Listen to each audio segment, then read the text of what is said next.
এইটা এবং আপনি তো বলতে পারেন যে আমাকে কোনটা লাগে যে আপনি কোনটা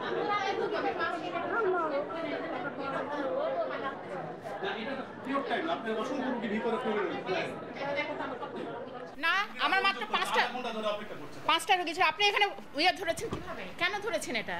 আপনি কার পারমিশনে আসছেন? আপনি কার পারমিশনে এসেছেন? আপনি কার পারমিশনে এসেছেন? প্লিজ আসেন, আপনি আসেন না আপনি স্যারের রুমে আসেন। চলেন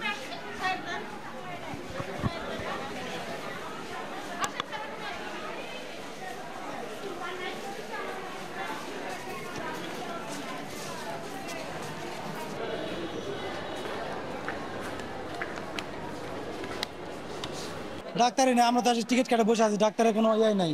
কত লোক সিরিয়াল দিয়ে বসে আছে কিন্তু ডাক্তার নাই, আমরা টিকিট কেটে আসে বসে আছি। আমি 1 ঘন্টা থেকে এখানে দাঁড়া আছি, এখনো কোনো ডাক্তারের কোনো নাম গন্ধ না। 12:30 পার হয়ে গেছে, ডাক্তার কি কখন আসবে? সাধারণ মানুষ কিভাবে হয়রানি হচ্ছে একটু ভালো করে দেখেন। সিরিয়াল দিয়ে ঠেকে যাচ্ছে, তাও এখানে কোনো ডাক্তারের কোনো চিহ্ন নেই।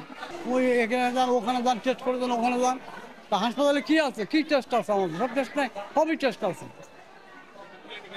হ্যাঁ, ক্লিনিকে বলে যাচ্ছে পার্সোনাল চিকিৎসা সব সময় ওরা ধান্দা করে। আপনি ডাক্তার, আপনি যদি আমার গা হাতে না টিপেন, একটু না দেখেন, তাহলে রুগীর কি বুঝবেন আপনি? না না, ওই দূরত্ব থাকা লাগে। ওইখানে দুটো কথা বলে স্লিপ করে দিলে জানে ওষুধ কিনে খান। এখানে চিকিৎসা করতে আসলে বলে যে এখানে তো স্যার ভালো চিকিৎসা হচ্ছে না, এরকম কার্ড থাকলো ভিজিটিং চেম্বারে আসেন, ওখানে ভালোভাবে দেখবে। টেস্ট দিলে অমুক প্যাথোলজিতে আসেন, অমুক ডায়াগনস্টিক সেন্টারে আসেন, ভালো হবে, আপনাদের কম পয়সায় করে দিব।